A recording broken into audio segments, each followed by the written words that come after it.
everyone. My name is Evie Lupine. Welcome back to my channel. And today we have another interview for you all. I am very, very happy to be interviewing somebody that I know from my local community. And today we are going to be discussing being a person with disabilities and kink and the intersections thereof. So if you all would like to introduce yourselves so the audience can get to know you a little bit better. Hi, I'm Lady Zorya. I have been in the scene for about, I'd say 8 years. I subbed for about 3 of those, and I've been mostly dominant, but bottoming to a few select people for about 5. For myself, I'm Roundfoot. I've been in the scene for about 8 to 10 years myself, almost exclusively as a top, mostly a service top, though I have rather a sadistic streak to myself as well. I have been teaching somewhat for the last 5 years. Strangely, I teach primarily in the Atlanta scene, although I am active primarily in the Portland scene in the beginning half of my kink life and in the Seattle scene in the latter half. My specialty is in sploshing and electricity and impact. And I will bottom occasionally, but to very, very few people. Strangely, Zorya is not one of the people I bottom to. It's not because I wouldn't, but simply hasn't gone in that direction in our relationship. And most of my kink specialties are so far from Roundfoot's that his bottoming is kind of impractical. Thankfully, we're both polyamorous, and I have a partner who is very much into bottoming to most of my kinks, though if I attempted to splosh with her, she'd probably excoriate me both figuratively and literally. I'd hold her coat, dear. I know you would. Ah, the wonders of polyamory.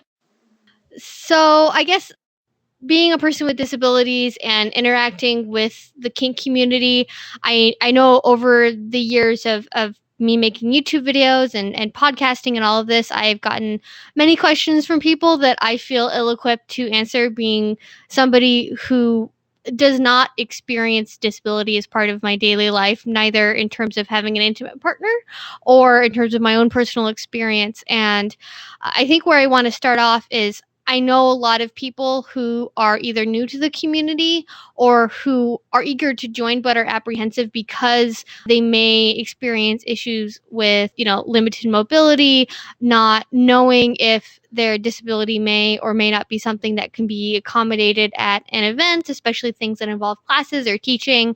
And I'd really just love to know, for both of you, when you got started in the community, did you have any initial problems? Was there any sort of friction when you got started and you sort of eased your way into it, or sort of just in general, what was your first experiences like joining the community and starting doing BDSM? Well, for myself, initially, I didn't particularly have many problems, but also the conditions that I have are progressive, and a decade ago they weren't affecting me nearly as profoundly as they do currently.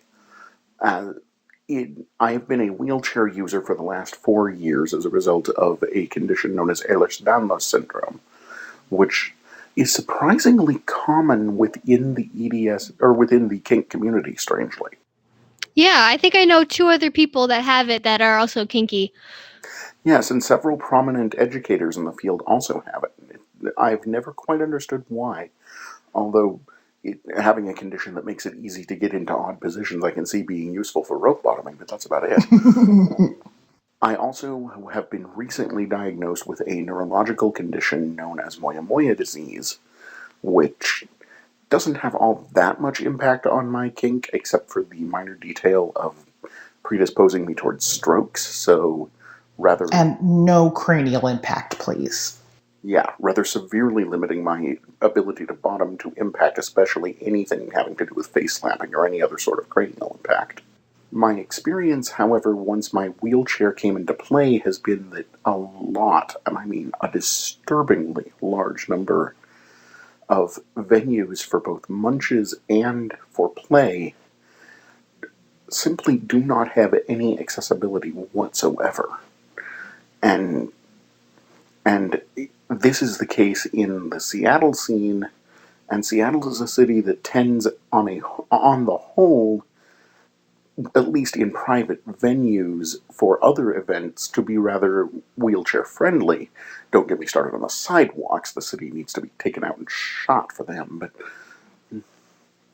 But otherwise, Seattle tends towards being more friendly to people with disabilities, and it's extremely limiting even here for that in the kink community. I can only imagine what it might be like in other cities, as the only 3 cities I've played in are cities with wheelchair accessibility. So, have you sort of experienced things similarly when you've been in Atlanta, or is it because of how you interact with the Atlanta scene? Have you not really, noticed any comparability with Seattle? Because of how I interact with the Atlanta scene primarily as an educator and primarily in venues in downtown Atlanta that are, well, to be honest, I teach at conventions based in hotels. Hotels, by their nature, are extremely wheelchair friendly. I've had very little difficulty there, although even there, speaking at a convention in Atlanta, I'd say 4 years ago now, DragonCon, I had the difficulty of not being able to get onto the stage because the stage was simply not wheelchair accessible.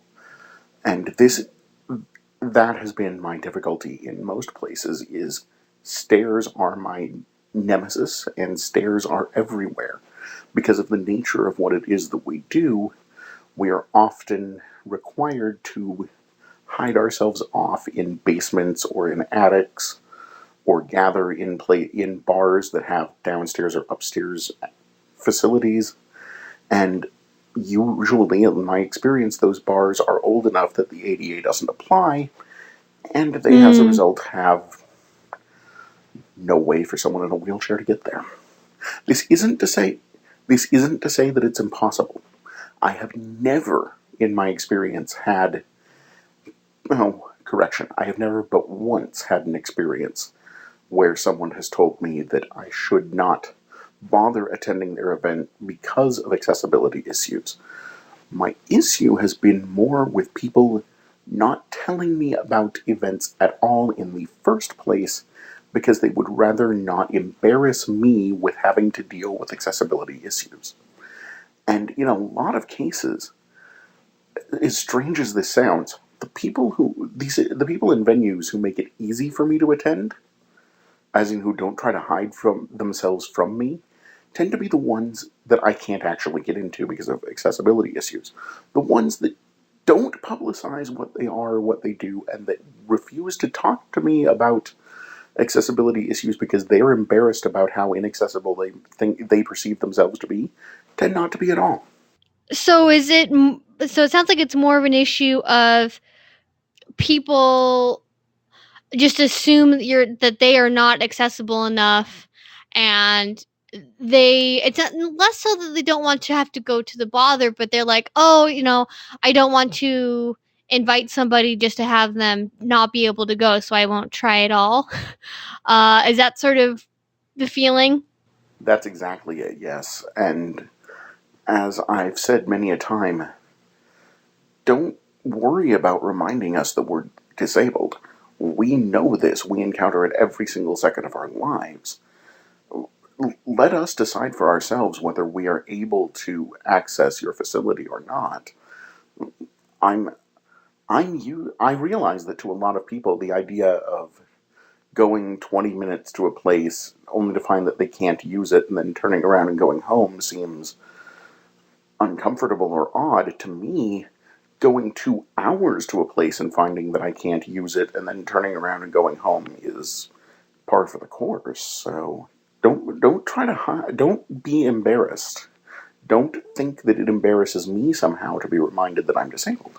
That's like being embarrassed by being reminded, or rather, that's like someone trying to save me the embarrassment of having to be reminded that I need to eat. Yeah, so I'm hoping that we would be able to bring this up during the conversation, so I'm glad that it came up now, because it's something that I've been thinking on since we originally talked about this a couple weeks ago, and that is and I can't speak to this because I'm not a person who has disabilities, but it seems like in some ways, because the community is so, or tries to be so open to as many different people as possible, sometimes that can kind of go the opposite way into like infantilizing and like and sort of assuming that people can do things without actually asking them if they're able to do it or not. Has that been something that you have experienced at all? Or maybe, I don't know if infantilize is even the right terminology, but sort of from the outside looking in, that's how I perceive that behavior when I've seen somebody else do that to somebody that I know.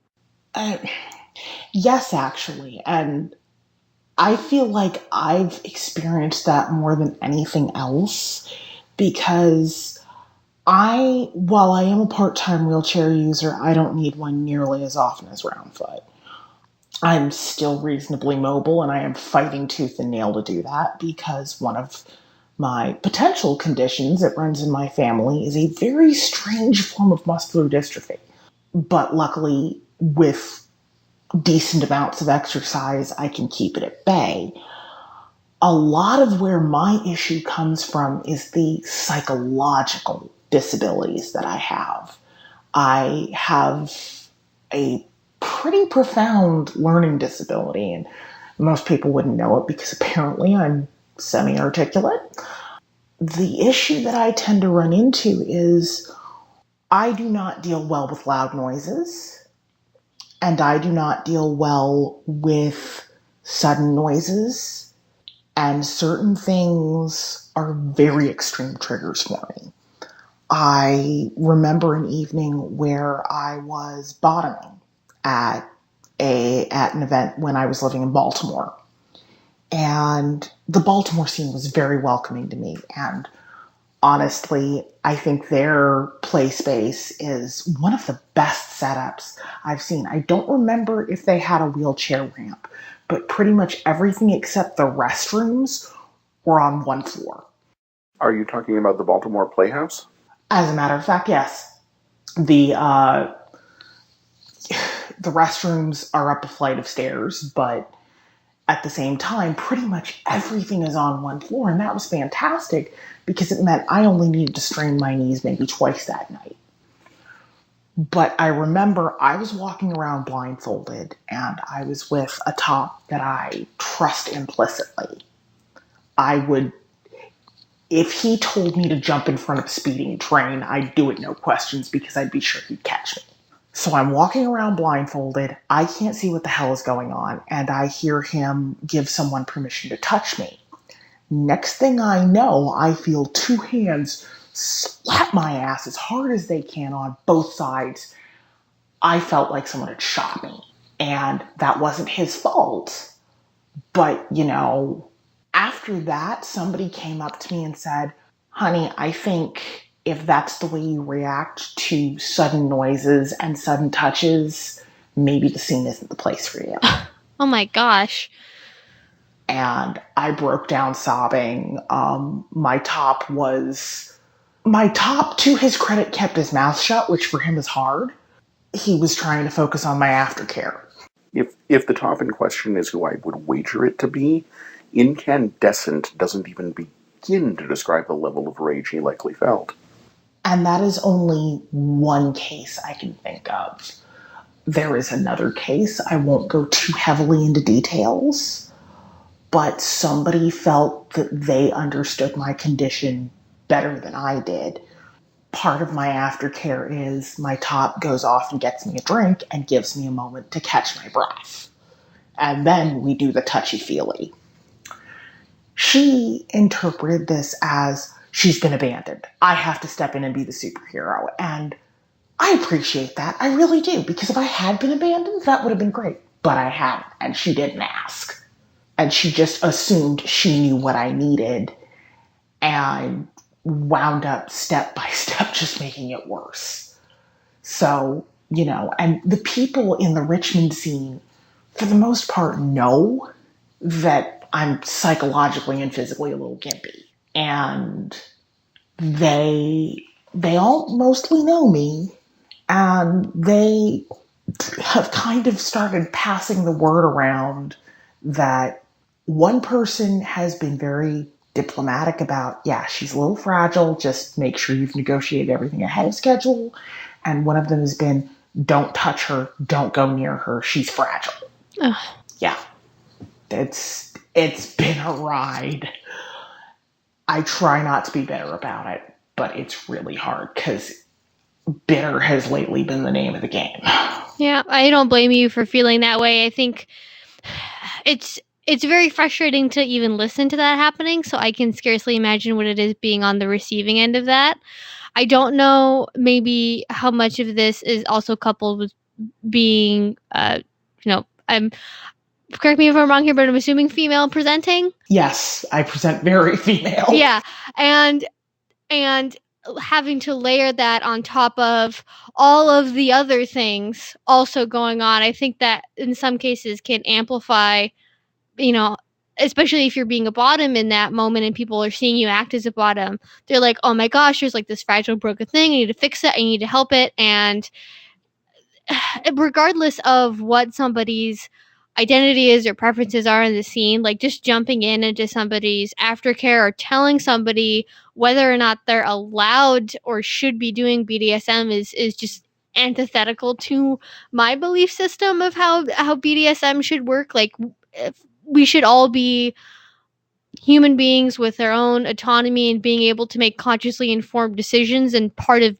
having that is not having other people make those decisions for you and not trying to do the parental I know better than you because XYZ reason, or trying to put people in boxes when they haven't really had that conversation yet about like, oh, I just see this person play or I saw them have a reaction once, so clearly I know everything I need to know about this person to tell everybody else in the scene exactly what they're like, which is not good community building in the first place, and it's kind of gossipy aside from everything else that's wrong with doing that. And it's just if maybe I could give any advice to somebody who's listening to this and does not personally live with a disability themselves, it's don't make assumptions for people based on either a single interaction you've seen from them, or just like don't make choices for them. Like in general, you shouldn't do that with any other humans, especially in the BDSM scene, but like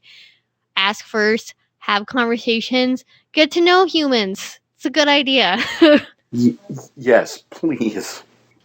I know I present as the angry black lady, but honestly, I'm a cream puff. Just ask me.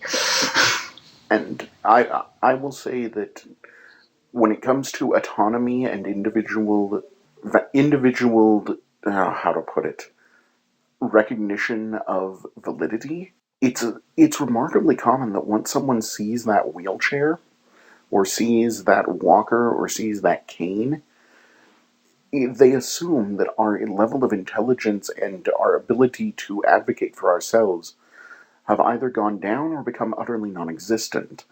It's a wheelchair, not an age regression. Exactly, and yet I have lost track, both in the scene and in day-to-day life, of the number of people who, the moment that they see the wheelchair, start to speak to me in the high-pitched sing-song that you use with a small child. I'm sorry, I'm not bottoming in a DDLG or DDLB situation with you or anyone else in the world. I've not age play is not my kink. I am not a little. Please stop treating me as one.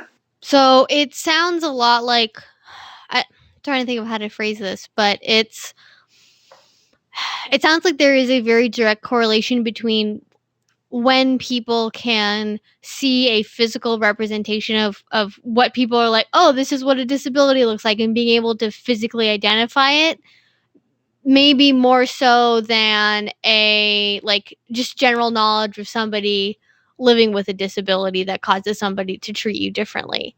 So it's about having that like direct physical, no further conversation necessary. Oh, this person uses this or they react in this way, so therefore they must be fill in the blank. And there is a massive dichotomy between how physical disabilities are accommodated for and how or rather how visible disabilities are accommodated for and how invisible disabilities are accommodated for. Oh, God, yes. The example I'm thinking of here is I do have a third condition, or rather, I have what was for the longest time believed to be a separate condition. It is in fact a manifestation of my moya moya disease, but nonetheless, I am a photosensitive epileptic. And it is not uncommon in a lot of scenes, in a lot of venues, for there to be pounding music and flashing lights. Oh, yeah, the two best things. When accommodations are requested for a wheelchair, people bend over backwards to provide them if it's within their capability to do so. When accommodations are requested for an epileptic, the response of, if you can't stand flashing lights, you shouldn't be in the scene at all. Oh, hell no. Is something I have heard at least 6 times in all 3 cities that I've been active in. Yeah, let's talk about that more, because that's something that I've also been ruminating on, is invisible versus visible disability and how those things get accommodated. Because my experience with the people I know in my life who have invisible illnesses or have sometimes wide polarities of like what things they need on a daily basis. Like one day they could be like they need a wheelchair, they need some other kind of mobility aid. They're in one mode, and then the next mode, unless they told you something specifically, you would have absolutely no idea that they live with a disability. And I think that there's a lot to unpack when it comes to the treatment of invisible versus visible disabilities. Certainly with the invisible disabilities, that's my biggest thing. And I have definitely caught flack in the past for it. I have been accused of malingering. I have been accused of, and this was honestly the most painful for me, I have been accused of faking everything in order to make the scene look bad, honestly, was what they accused me of. Because I had a really rotten night. And it all came crashing back, and I got this absolutely horrible message the next day in my inbox about, look, we get it, you're vanilla. Just stop trying and stop trying to make us cater to you just so you can feel like a badass. And I should have lit into them. Yeah, I should have lit into them. But they said that, that they could understand if, I had a cane, or if I was blind or deaf or any number of basically obvious things. But they did not see how anybody could possibly be sick and not look like it. On the other hand, I will say this. The kink community actually might have saved my life with one of my invisible disabilities. I was diagnosed earlier this year with PCOS, and one of our first clues should have been a very interesting scene involving massage. It felt awesome. 2 days later, I was in agony, and it was easily one of the worst cycles I'd ever had. And being able to look at my doctor and go, hang on a minute, could it cause this symptom? And he looked at me and said, yeah, that's basically a smoking gun. I'm sending you in for these tests. That fucking saved my life. And that was at a time when I was surrounded by almost a kink household that was very understanding. All of us had some kind of disability. ADHD, and most of them were invisible disabilities. So, I gotta say, it is getting easier. It is getting better with more and more people understanding invisible disabilities. I can't imagine what it would have been like in my mother's generation if I'd tried to do this. It would have been hard enough being in a wheelchair, but not even being able to get people to believe me when I say, hey, would you not hit me there? That's going to leave me crawling on the ground. Or, hey, would you not say that particular phrase? Because I don't need that right now. Invisible disabilities are generally just perceived as harder to accommodate, whether they are or not.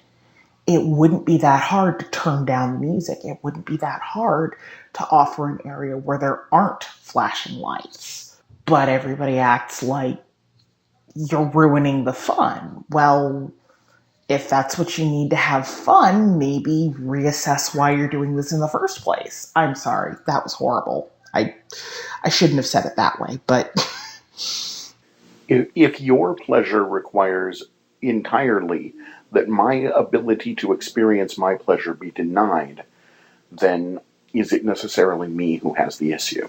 yeah.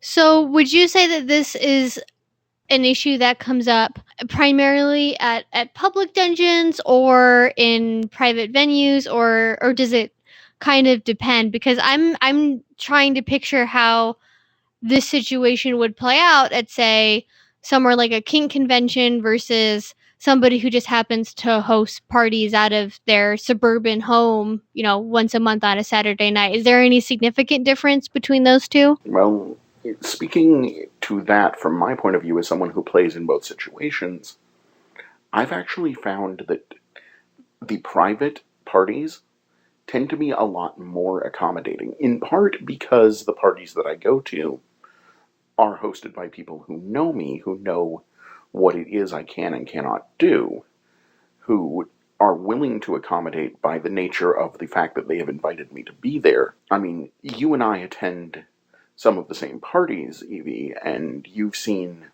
how the hosts at those parties bend over backwards to make me as comfortable as possible. In the more public scenes, I found that there are really three kinds of situations.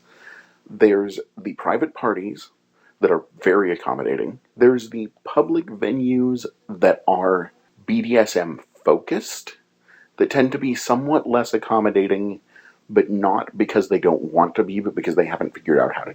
And then there's the public BDSM nights, where a club of some sort has a BDSM event for a single evening, and those are well, to be perfectly blunt, I've literally never been to one, because I cannot get through. Because in many cases I cannot get through the door, and in multiple cases when I am asked about accommodations, I've been straightforwardly told, accommodating you is not a priority.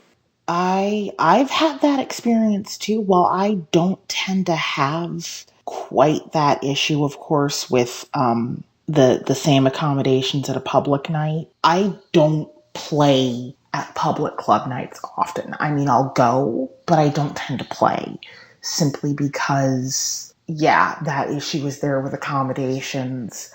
I haven't been turned away with quite the same amount of nastiness, but it's kind of been the pat on the head. Oh, don't you worry your pretty little head about it, honey. Then again, I live in the South, and again, I present as female and person of color. So You get all of those things at once.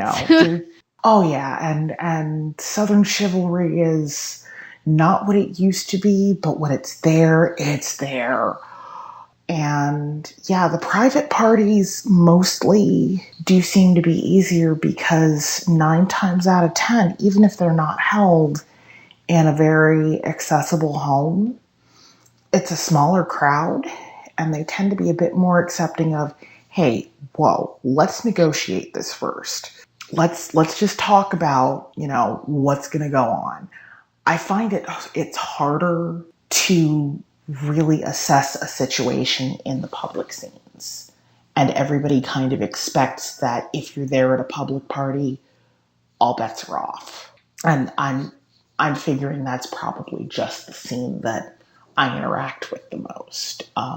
We have a lot of people who just kind of like do it as a tourist thing and okay, but just at the same time, I got to keep myself safe. So I just don't play in public anymore because I don't know if they're going to listen when I tell them, hey, don't do that. Yeah, whether or not they actually take it seriously. Or when I give a safe word. Yeah. Yeah. Or if I tell them, hey, you got to give me your safe word. So it's the private parties and anything done in a private home, I tend to trust a little bit more. Which is actually from the standard view of kink from how I've seen it presented and how people have talked to me about it over the decade. And for that matter, how I've taught it, because I realize that I'm primarily teaching to a currently abled audience rather than to a disabled audience. Generally speaking, for the currently abled, it tends to be the exact reverse. The private home events are the ones they are more wary of. The private BDSM clubs, they are somewhat less wary of than the home events, and the nights at bars, they are the least wary of. For us, it tends to completely invert. That makes sense. And that's probably why I don't play as much. Unless I know a scene really well, I'm not going to be going to the places that are going to be the most accommodating for me. And I'm sure as hell not going to be seen in public because I don't know if I'm going to be safe there. Yeah, I would agree. It does sound like it's pretty inverse. Generally, the advice I give to people is if they don't know where to start, if they're trying to find an event on FetLife, I will usually encourage people to go to their local events first. Munches, a slosh. It could be, a beginner's night, an exploratorium, a whatever you want to call it at the local dungeon, because playing in public allows you the biggest social safety net of there being DMs around. Most locally connected dungeons will have some kind of vetting system or a list of blacklisted people. Whereas if you literally know nobody in your local community, going to random Joe Schmo's private house party when you have no idea who Joe Schmo is or anybody else who's going to be there can quickly become a less than savory situation. But at the larger venues, the more production values, usually that means there's DJs, that means that there's maybe even somebody who has like a whole light show set up. There is so much more production that oftentimes goes into these public events and these dungeon events, and especially when you're getting into like the big conventions that have multi-night parties, usually they have something set up where it's like, hey, we've already put down a deposit for a DJ and a laser light show. If you have a problem with being photosensitive, either we don't pay that guy for, the time we've reserved for him, or sorry, you can't go. And it's like, I'm trying to wrap my head around, like, how do you make that compromise where you can have that production value that people who don't have those issues are expecting? Because I think for somebody who's running a venue, sometimes the calculus is like, well, we make this one person happy or we make 50 other people unhappy because they were expecting all of the stuff and then we didn't have it, and then we get bad reviews and then nobody else shows up, and they like catastrophize, like getting bad reviews on Yelp or something. I don't know.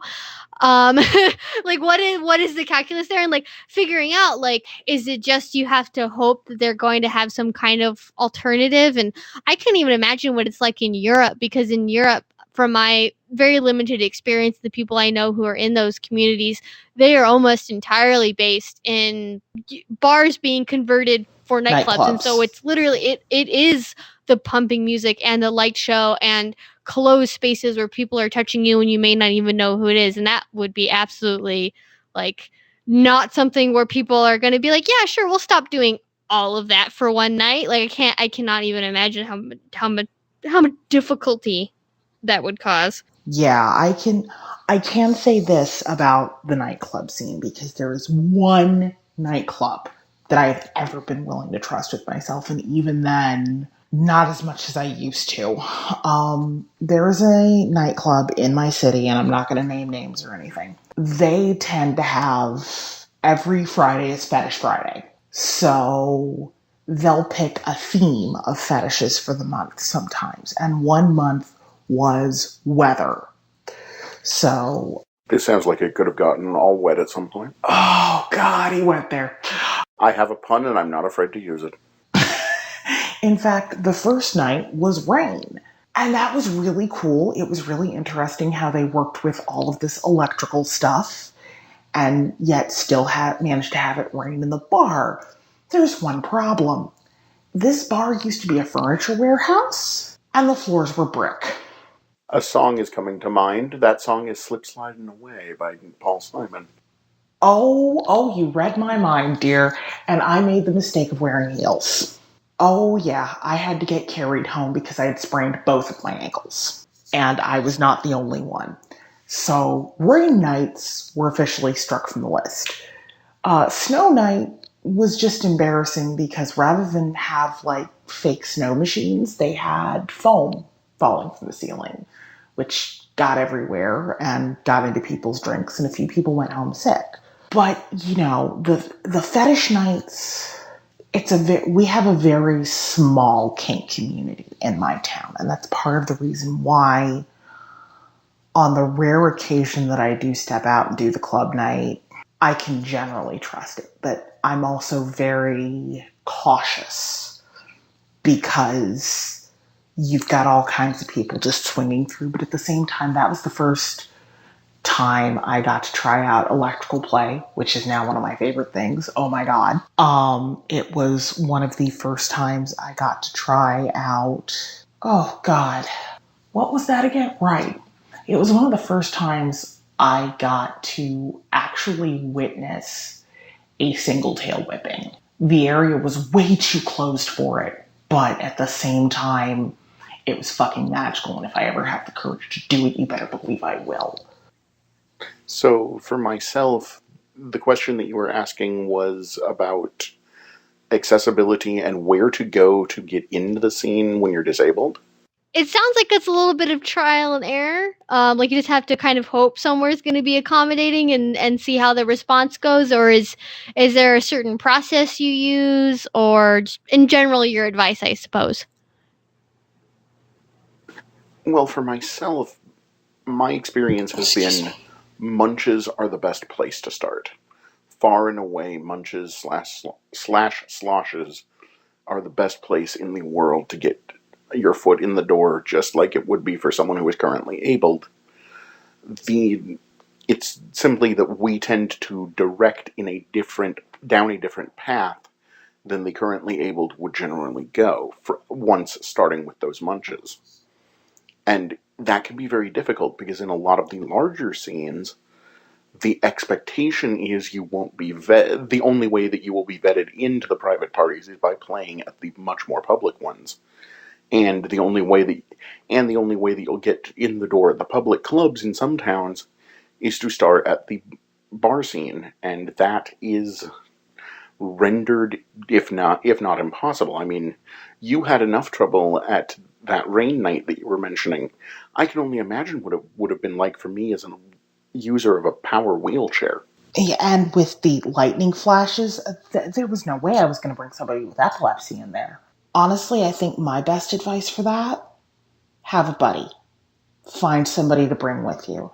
A significant other, an understanding friend. Try and find somebody who can come with you and keep an eye on you. And don't let anyone convince you to be separated from them. Like, just be mean if you have to. Get rude if you have to. But, if you don't have a significant other, the buddy system has honestly saved my life more than once, because even when I've been in an area where I didn't have my top with me, I had somebody that I knew and I could go, hey, I'm going to this party. It's a kink party. Would you mind keeping me from being a face on a milk carton? And my friends are generally like, oh yeah, sure girl, no problem. And we go and we have a lovely time, and we might get a little tipsy or we might not. And if nothing else, we both go home disgusted but safe. And honestly, that's good advice for anybody who, if you don't know anybody in your community yet, if you're just getting started, it is okay to bring a friend, a partner. Really, my only thing is just make sure they're aware of the rules beforehand. I don't care if they're vanilla or not, as long as they know how to act appropriately. That's what matters, and it's about you keeping yourself safe rather than somebody turning their noses up because somebody does not look kinky enough to belong in this sacred space. Yeah, I would very highly approve of that. It is a method I strongly recommend. If you don't have a buddy to go with you to your very first munch, that may not be necessary, but for a lot of currently abled people, it is not uncommon, especially ones who fall victim to sub-frenzy or top frenzy, to go to a munch and then from their first munch start going to events. For the disabled, I personally recommend that not to be the smartest move. Go to several munches, maybe several months worth of munches if absolutely necessary. Meet people in the scene who are friends of yours and go with them to the first event. And negotiate very heavily with them before going, and indeed, negotiation with the disabled is a major issue for later in the conversation, I would say. I say let's put a pin in the buddy system and just advocate for it. It's a good thing. Use it if you need it. What I want to talk about next is, okay, you've gone to munches, you've gone to parties now, and you're looking for a partner. Is that something that you've experienced any greater difficulty with because you're a person who has disabilities? From my understanding, it sounds like it's been hard for me to decipher whether or not it is, and I would love to hear your thoughts and experiences about, is it more difficult to find a partner either romantically or even just in a play relationship in the BDSM community if you do have, in particular, a physically presenting disability of some kind? As the one of the two of us with the more physically obvious disability, I would say yes, absolutely, unfortunately it is. And that has been due to a more personalized example of the issue that exists institutionally, and that is that people do not trust that they themselves would be safe interacting with this individual, so they step away from even negotiating. They don't. There's also, unfortunately, an aspect of disgust, a human response to the disabled of disgust and shunning. And as horrifying as that is, and as depressing as it is from someone who frequently receives that, that's there. I am a masculine presenting individual of Asian descent who is a wheelchair user.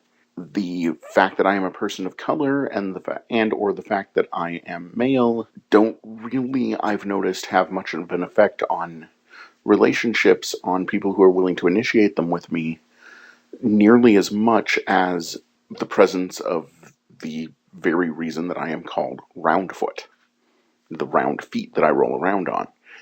The people look at me and they don't see a person in a wheelchair, they see a wheelchair.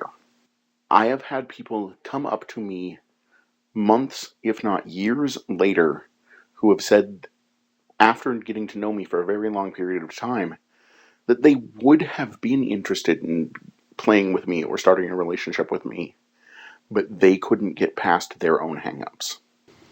And what really frustrates me even more is people who later point out that other people they know have told them about this, but that they don't want to offend me by negotiating around my disability, so they don't try. And it shouldn't be any different than negotiating with anyone else. But unfortunately, people see it as such. And was that something, going back to sort of the beginning of this whole conversation, you had mentioned that for the time you've been in the scene, you have not always needed to use a wheelchair. Was there a difference that you noticed when you did start having to use it regularly? I'm not sure. It sounds like there probably was an experience where it was like, oh, now I have a wheelchair all the time, and now people are treating me differently. Profound and marked, yes, absolutely. I started using the wheelchair consistently about the time I started getting involved in the scene in Seattle. And though I cannot compare my experiences in the Seattle scene before wheelchair with the Seattle scene after, because there was no such, I can compare my experiences in the Portland and Atlanta scenes before the wheelchair with my experience in the Atlanta and Seattle scenes afterwards. So using Atlanta specifically as the primary mark, because it's the one where I've been both in and out of the chair, there is a noticeable difference between the number and type of people willing to approach me and talk to me about play pre and post wheels. There are people who I know for a fact were flirting up a storm with me when I was in Atlanta last on feet that will not speak with me now that I have wheels. I have had people who have told me to, this is the ultimate example of this, and I've had it told me directly to my face. Do you know what the difference between someone who's flirting and someone who's creepy is? You're in a wheelchair. You're creepy. First time I heard that, I wanted to hit things. Have you ever sort of experienced the opposite of this, where people have approached you specifically because they fetishize wheelchairs or immobility? And is that been a negative experience, positive experience, or a mixed bag if it's happened? Yes, you're talking about devoteeism, and I have encountered it only the once. I've only encountered one individual who has told me that she was a devotee, and it was not a problem to me, because she, as a person, told me straight up front that she was a devotee, and she did not infantilize or in any way reduce me solely to my chair. She told me that she was attracted to me in large part because of my chair. But I could tell that it was me to whom she was attracted, not the conveyance I walk around on. Now, I have only a sample size of one. It's quite possible that given a larger sample size, I would have a different opinion. But I can only speak to my own experiences. Yeah, I know a lot of people I've spoken with or have come to me for advice, and for the most part, female presenting. They may have a wheelchair, they may use a cane, some other kind of mobility aid, and their experience has been mostly online. And so they have gotten a number of very creepy FetLife, Tumblr, etc. social media platform messages from people who only see them as the chair. But I wanted to get a perspective, not necessarily based on the internet, because the internet can be a wonderful and horrible place at the same time, but actually see, is that something that plays out in the real life community to the extent that it does in real life? And it sounds like it possibly does not. I can't say that there haven't been others who have been interested in me because of my chair. I don't know. No others have ever told me as much. And if that is the case, if I have been dealing with others who are devotees and have not told me this because they did not want to reduce me to solely that which about me they fetishize, then again, that's another mark in their favor, I would say. That's another case where they are not engaged in reductivism. They're not objectifying me. They're simply finding an aspect of me attractive. In similar vein, I don't mind if someone is attracted to me because I'm Asian. I mind if someone sees me as the epitome of Pan-Asian whatever that is. Mm-hmm. You want to be treated like a whole person, not just one facet of who you are. So Exactly. Something I want to go back to that we mentioned briefly is negotiation with somebody who has a disability. And I don't know if we have enough time to go into that subject in full, but I would love to hear some things about maybe how it's different from a quote unquote standard negotiation from what somebody who's currently abled might expect. Are there certain questions to avoid, certain questions that should be a priority? Does it depend on if it's pickup play or for a relationship, or do you have any sort of standard that you follow? Because I feel like negotiation is one of the most important parts of BDSM, but it's rarely something that people enjoy discussing in depth because they just want to go and get to the fun stuff. But sometimes talking about how the fun stuff's going to happen and what that looks like is pretty important. For me, honestly, the negotiation is kind of fun because it gives me a better sense of who I'm working with. And that, if anything, how somebody deals with negotiation typically tells me how they're going to deal with everything else. So, for example, if I say, hey, I am right on the edge of a fibro flare, so can we try not to hit these points on my back? And person A says, oh, I don't know if I can do that. I'll try. But I typically know that person A might not be safe to play with. And to maybe keep somebody to keep an eye on me and notice, oh, hey, she just said her safe word. Maybe you want to stop. But as a contrast, person B might say, oh, wow, yeah, sure, I'll do my best to avoid those. Hey, do we want to go after these parts instead?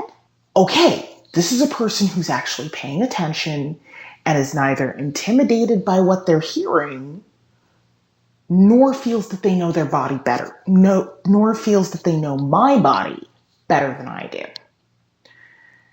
That's always a big thing. Always make sure when you're negotiating that the person understands you still want to play. You just have to get creative. Creativity. Like, I don't want this to seem like a scary thing if anybody's listening who might be worried about playing with a disabled partner. Don't think of it as a limitation. Think of it as an opportunity to stretch those creative muscles and really maybe stumble upon something that's fun.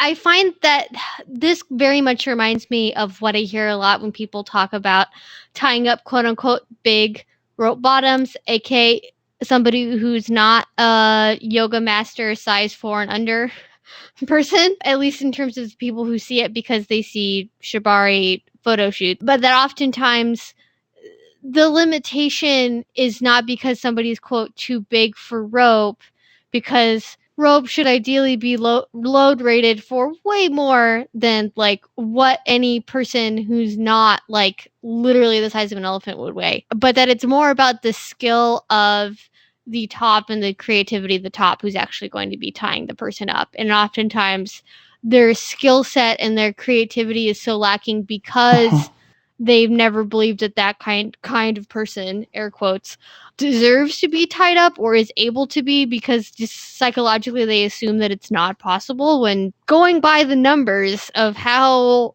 all of the systems and safety features built into rope work, it should very much be. And it's more about just finding somebody who is willing to work creatively and maybe use more than 2 ropes for a TK, or maybe is willing to, you know, do something in a modified way. My wheelchair and I between us weigh 600 pounds, and I know for a fact that we can fly.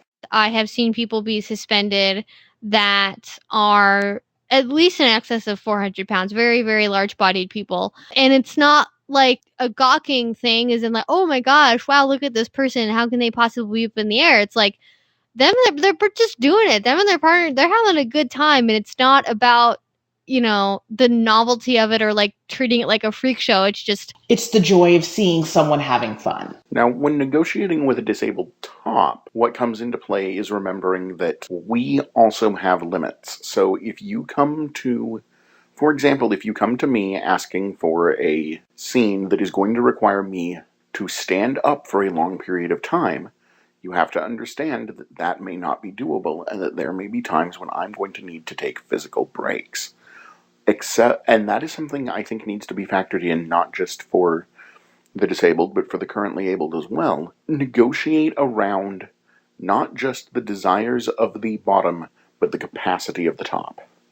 There are things, and you will find that any top may have limits, not just on experience, but also physically, that they may not even think to talk about.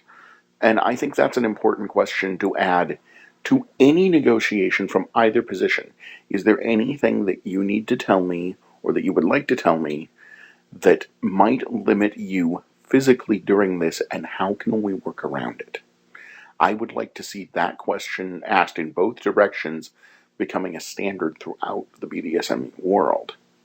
Because one, it normalizes the idea that we may have limitations. Two, it destigmatizes talking about them. And three, as Zorya said, you may end up discovering that you have amazing ideas of how to work around it that, hell, could end up becoming someone's kink. So, something that I also want to specifically talk about is my experience with this is mostly on the side of mental illness. So things like depression, anxiety, BPD, that sort of thing. And oftentimes I will tell people that they don't necessarily need to give the exact diagnosis. Maybe they don't even have one because they never had been actually seen by a therapist, but they strongly suspect they have XYZ thing. That they don't necessarily have to give the exact diagnosis as long as they can specify the ways that it would possibly impact the scene and ways that might need to be worked around. Do you feel that for disabilities, physical, neurological, otherwise, that you need to bring up a specific diagnosis, or does that simply cause more confusion? Or do you just talk about the ways that it impacts the scenes and ways you might, overcome boundaries or know where to set those boundaries in a scene? I would argue that a specific diagnosis, you can share it if you want, but I wouldn't ask for it, because first off, at least in the United States, that hits on the Health Information Privacy Protection Act. I am not required to tell anyone what my diagnoses are or are not. I mean, for myself, I'm an absolute open book. I'll tell anyone what I've got, but I don't have to. And a lot of people, unfortunately, are ashamed of their conditions because we have been trained to be by a world that sees us as inferior because of them. Not everybody even has the luxury of a diagnosis. They're just like, yeah, the doctors don't know what's wrong. Exactly. You've just described years and years of my life, and many of my partners' lives. Nonetheless, trust that the individual knows what ways their body is limited. Let a disabled individual tell you, this is what I need to do to get around what I deal with. Don't worry about specifically what I deal with. Simply know that this is how it needs to be worked around, and if it is something that may come up, this is how to deal with the complications that may arise if we accidentally trigger an issue related to it, whatever it happens to be, or whatever name it happens to have. Don't be afraid of us or of our disabilities. We only bite if you ask us. And just trust us to be sensible and to know our limitations. We're not stupid. We're not children. We are people. We're people with some interesting quirks, but we're people. And to that, I mean, who isn't? Who doesn't have quirks of some sort? There's another thing that I would mention, and that is, there is a phrase that myself and Zorya and you, Evie, have all been using in this conversation that a lot of people may not be familiar with, and that is the term currently abled. The reason that term is now becoming reasonably popular within the disability community and gaining more cachet outside of it is that barring a catastrophic demise of some sort in your prime years, the odds are overwhelming that every single person listening to this interview will at some point in their lives be disabled, even if they currently are not. And therefore, any accommodations or factors or calculations you put in today to those around you who are disabled, even if you are not, will be accommodations and calculations that you yourself will have to factor in at some point in your lives. That's a really great perspective, and I think it's something that is worth hammering home for people. Is like, just because it's not personally affecting you in this moment, it could in the future, or it could affect your partner, your loved ones, your friends. And it's not as though everybody who lives with a disability has woken up, since birth with it. It is oftentimes something that develops over time as the result of an accident or just through the progression of age. We are every single one of us one drunk idiot behind the wheel of an automobile away from being profoundly disabled. Something that just hit me now. In effect, because of the way in which subspace alters the mind, anyone who goes into profound subspace or top space is in effect not disabling themselves, but altering their ability state as a result of what it is that we do for a short period of time. It's funny you bring this up, because by the time this video is out, there will have been a video immediately prior to this one that does entirely talk about subspace. Well, thank you both very much for being on and for contributing your thoughts. I don't believe this is a discussion that can be fully contained within a mere hour's worth of talking, but I believe this is a good start to at least raising more awareness and getting people thinking about this maybe in a different or in a better way, or in ways they had thought of previously. So thank you again both very, very much for being on. If people have questions, if they are interested in finding you on FetLife or something, are there ways that people can contact you to ask questions, or other social media that they can get in touch with? Absolutely. For my kink issues, primarily I'm reachable through FetLife, and that my name on FetLife is exactly as you've heard it here. It's Roundfoot. That's one word, ROUNDFOOT. So my inbox is always open. And I can be found at Zorya La Rosa, all one word, on FetLife. And You may want to spell that, love. ZORYALAROSA.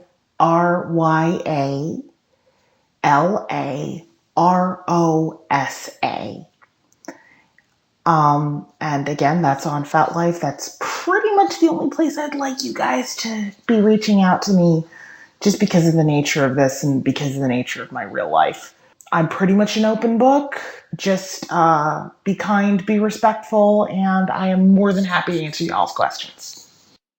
And if you guys want to see more from me, you can subscribe to my YouTube channel. If you enjoyed this interview, please let me know so I can do more, maybe do a follow-up video.